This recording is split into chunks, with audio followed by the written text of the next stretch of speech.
শুভ সকাল বন্ধুরা। আজ ১৯ মার্চ বৃহস্পতিবার। আজকের সকালের বরাক তথা সমগ্র আসামের গুরুত্বপূর্ণ খবরগুলি হল: প্রতি বছর ঈদ গনিয়ে এলেই সবার চোখ থাকে আকাশে। কবে দেখা যাবে ঈদের চাঁদ তা নিয়ে কৌতূহলের শেষ থাকে না। তবে সব বছর সব দেশের আকাশ থেকে চাঁদ দেখা যায় না, তখন বিকল্প পদ্ধতিতে ঈদের দিন ঠিক করা হয়। চলতি বছর ভারতের আকাশে ঈদুল ফিতরের চাঁদ দেখা যাবে কিনা তা নিয়ে এরই মধ্যে শুরু হয়েছে জল্পনা কল্পনা। বিজ্ঞানের অগ্রগতিতে আমাদের এই সুযোগ রয়েছে যে আমরা আগে থেকেই বলতে পারি যে চাঁদ দেখার সম্ভাবনা আছে নাকি নেই। সে অনুযায়ী আজ অর্থাৎ বৃহস্পতিবার ভারতের আকাশে চাঁদ দেখার কোনো সম্ভাবনাই নেই। আগামীকাল অর্থাৎ শুক্রবার দেশের আকাশে পরিষ্কার থাকলে সারা দেশ থেকে স্পষ্টভাবে ঈদের চাঁদ দেখা যাবে। এ অনুযায়ী রোজা ৩০টি সম্পূর্ণ হবে এবং আগামী শনিবার ঈদুল ফিতর উদযাপিত হবে। প্রচণ্ড ঝড় তুফান এবং শিলাবৃষ্টিতে হাহাকার পরিস্থিতি রাজ্যে। আগামী ২৩ মার্চ পর্যন্ত অসমের সাথে সাথে উত্তর পূর্বাঞ্চলে আবার অ্যালার্ট জারি করল আবহাওয়া বিজ্ঞান কেন্দ্র। আবহাওয়ার রুদ্ররূপী পরিস্থিতির মাঝেই আবার একবার সতর্কতা জারি করল আবহাওয়া বিজ্ঞান কেন্দ্র। আগামী ২৩ মার্চ পর্যন্ত বরাক উপত্যকা সহ অসম সহ উত্তর পূর্বাঞ্চলে ইয়েলো অ্যালার্ট জারি করা হয়েছে। প্রচণ্ড বৃষ্টিপাতের সাথে ঝড় তুফান এবং শিলাবৃষ্টি ও বজ্রপাতের জন্য সতর্কতা জারি করেছে আবহাওয়া বিজ্ঞান কেন্দ্র। উল্লেখ্য, গত কয়েকদিন থেকে রাজ্যে পরিস্থিতি খারাপ। রাজ্যের বিভিন্ন প্রান্তে ঝড় তুফানে ক্ষতিগ্রস্ত করেছে সাধারণ মানুষের ঘরবাড়ি। শিলাবৃষ্টিতে হাহাকার পরিস্থিতি রাজ্যে। এমন পরিস্থিতিতে আবারও আবহাওয়া বিজ্ঞান সতর্কতা জারি করেছে যে আগামী ২৩ মার্চ পর্যন্ত এই পরিস্থিতি অব্যাহত থাকবে। নির্বাচনের দিন ঘোষণার পরই রাজ্যের রাজনীতিতে তীব্র অস্থিরতা তৈরি হয়েছে। একের পর এক নেতা দল পরিবর্তন করছেন। কংগ্রেসের প্রার্থী তালিকা ঘোষণার পর থেকেই একাধিক নেতা ও টিকিট প্রত্যাশী দল ত্যাগ করেছেন। দলীয় নেতৃত্বের বিরুদ্ধে ক্ষোভ উগরে দিয়ে কংগ্রেস ত্যাগ করেন নোয়াগাঁওয়ের সাংসদ তথা প্রাক্তন মন্ত্রী প্রদ্যুৎ বরদলৈ। প্রদ্যুৎ বরদলৈয়ের দলত্যাগের পর বিস্ফোরক প্রতিক্রিয়া দেন দিশপুর কেন্দ্রের কংগ্রেস প্রার্থী মীরা বরঠাকুর। তিনি কংগ্রেস নেতৃত্বের উদ্দেশ্যে বিশেষ আবেদন জানিয়ে বলেন, যেসব নেতার দল পরিবর্তনের সম্ভাবনা রয়েছে তাদের ছবি সম্বলিত ব্যানার আমাকে দেবেন না। প্রয়োজনে এমন নেতাদের ছবি ব্যবহার না করাই ভালো। কংগ্রেসের চার্জশিট তৈরি করা ব্যক্তি আজ বিজেপিতে চলে গেছেন। মীরা বরঠাকুর বলেন, মুখ্যমন্ত্রীকে সবচেয়ে দুর্নীতিগ্রস্ত বলে উল্লেখ করেছিলেন প্রদ্যুৎ বরদলৈ। ১.৫ বছর আগে গৌরবকে বলেছিলাম এই ধরনের নেতাদের দল থেকে মুক্তি দেওয়া উচিত। তিনি আরও দাবি করেন, প্রদ্যুৎ বরদলৈ দিশপুরে কোনো চ্যালেঞ্জ নন। মধ্যপ্রাচ্যে চলতে থাকা যুদ্ধের মধ্যে পেট্রোল ডিজেলের মূল্যবৃদ্ধির আশঙ্কা দেশে বৃদ্ধি হচ্ছে। এই পরিস্থিতিতে দেশে বিভিন্ন পেট্রোল পাম্পে দেখা গেছে দীর্ঘ সারি। বহু লোক আতঙ্কিত হয়ে পেট্রোল ডিজেলের মজুত বৃদ্ধি করার চেষ্টা করছেন। এমতাবস্থায় পেট্রোলিয়াম মন্ত্রণালয় এক নির্দেশনা জারি করেছে যে পেট্রোল ডিজেলের যোগান এখনও পর্যন্ত কোনো সমস্যায় নেই। দেশের প্রতিটি প্রান্তে পর্যাপ্ত পরিমাণ পেট্রোল ডিজেল উপলব্ধ রয়েছে। কিন্তু একই সময়ে পেট্রোল এবং ডিজেল বিক্রি করতে বৃহৎ নির্দেশনা জারি করেছে পেট্রোলিয়াম মন্ত্রক।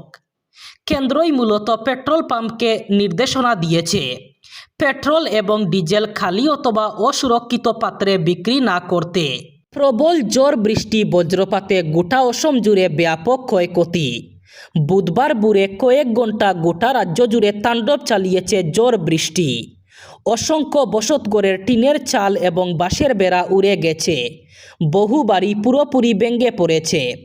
ফলে বহু পরিবার খোলা আকাশের নিচে থাকতে বাধ্য হয়েছেন। গাছ পড়ে ও ধ্বংসাবশেষে রাস্তা বন্ধ হয়ে গেছে বহু এলাকায়। মরশুমি ফসলের গুরুত্বপূর্ণ বৃদ্ধির সময় এই দুর্যোগে কৃষকরা মারাত্মক ক্ষতির মুখে পড়েছেন। ভোর প্রায় ২টার দিকে বরাক থেকে ব্রহ্মপুত্র উপত্যকায় ঝড় আঘাত হানে।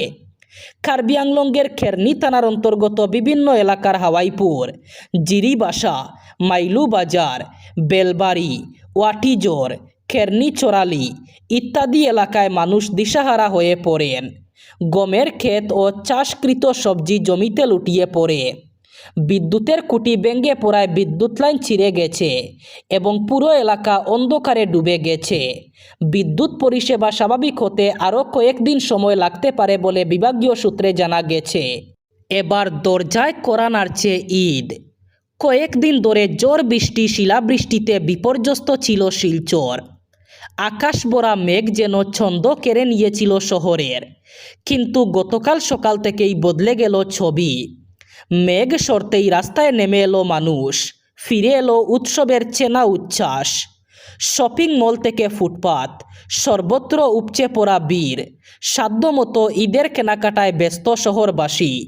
প্রেমতলা, নাহাটা মোড়, গোপালগঞ্জ সেন্ট্রাল রোড, নজিরপট্টি সব জায়গাতেই ক্রেতার ভিড়। উৎসবের আমেজে মেতে উঠেছেন 8 থেকে 80।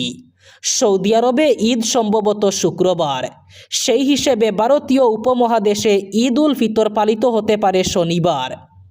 হাতে সময় কম, সেই তাড়নাতেই মঙ্গলবার সন্ধ্যা থেকেই বাজারে নেমেছেন বীরের স্রোত। টানা দুর্যোগে স্তব্ধ হয়ে থাকা বাজার ফিরতে শুরু করেছে তার চীনা ছন্দে।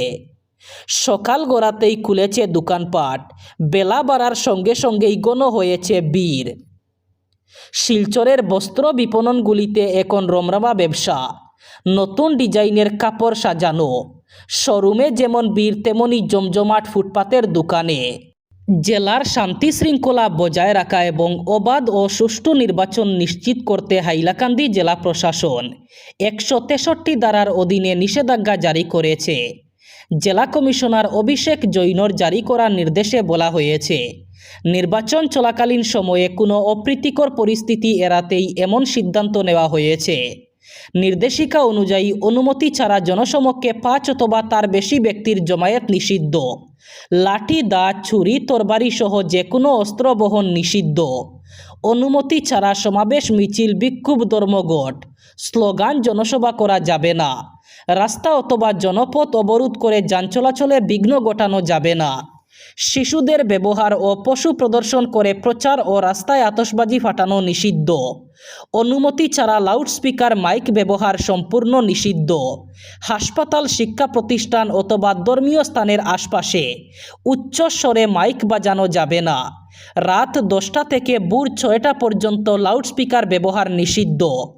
উস্কানিমূলক, সাম্প্রদায়িক অথবা জাতীয় বিরোধী বক্তব্য, পোস্টার, দেওয়াল লিখন নিষিদ্ধ। কোনো ধরনের প্ররোচনামূলক ও দেশবিরোধী স্লোগান দেওয়া যাবে না। এমন কোনো কাজ করা যাবে না যা সম্প্রীতি নষ্ট অথবা বিভেদ সৃষ্টি করতে পারে। কাছাড় জেলার রাজনৈতিক মহলে গুরুত্বপূর্ণ পরিবর্তনের সাক্ষী রইল। কংগ্রেসের প্রাক্তন জেলা সাধারণ সম্পাদক তাপস দাস আনুষ্ঠানিকভাবে এবার তৃণমূল কংগ্রেসে যোগদান করলেন।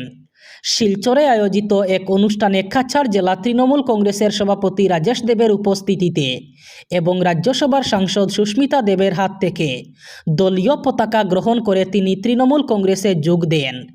এই যোগদানকে কেন্দ্র করে রাজনৈতিক মহলে ব্যাপক আলোচনা শুরু হয়েছে। তাপস দাস দীর্ঘদিন ধরে কংগ্রেসের সঙ্গে যুক্ত ছিলেন এবং সংগঠনে গুরুত্বপূর্ণ ভূমিকা পালন করেছেন। তার এই দলবদলকে আসন্ন নির্বাচনের প্রেক্ষাপটে গুরুত্বপূর্ণ বলেই মনে করছেন রাজনৈতিক বিশ্লেষকরা। অনুষ্ঠানে উপস্থিত নেতৃবৃন্দ জানান, তাপস দাসের অভিজ্ঞতা ও সাংগঠনিক দক্ষতা তৃণমূল কংগ্রেসকে আরও শক্তিশালী করবে। এবার বরাক উপত্যকার 3 জেলার আজকের আবহাওয়ার খবর। আজ 19 মার্চ বৃহস্পতিবার বরাক উপত্যকার 3 জেলায় হালকা বৃষ্টির সম্ভাবনা। আজ শিলচর, কাছাড়ে সর্বোচ্চ তাপমাত্রা থাকবে 29 ডিগ্রি সেলসিয়াস এবং সর্বনিম্ন তাপমাত্রা থাকবে 19 ডিগ্রি সেলসিয়াস। শ্রীভূমি, করিমগঞ্জে আজ সর্বোচ্চ তাপমাত্রা থাকবে 29 ডিগ্রি সেলসিয়াস এবং সর্বনিম্ন তাপমাত্রা থাকবে 19 ডিগ্রি সেলসিয়াস। একইভাবে হাইলাকান্দি জেলায়ও আজ সর্বোচ্চ তাপমাত্রা থাকবে 29 ডিগ্রি সেলসিয়াস এবং সর্বনিম্ন তাপমাত্রা থাকবে 19 ডিগ্রি সেলসিয়াস। আজ বরাক উপত্যকার 3 জেলায় হালকা বৃষ্টির সম্ভাবনা। এই ছিল আজকের সকালের গুরুত্বপূর্ণ খবরগুলি। ভিডিওটি অবশ্যই লাইক করবেন এবং চ্যানেলটি সাবস্ক্রাইব করবেন।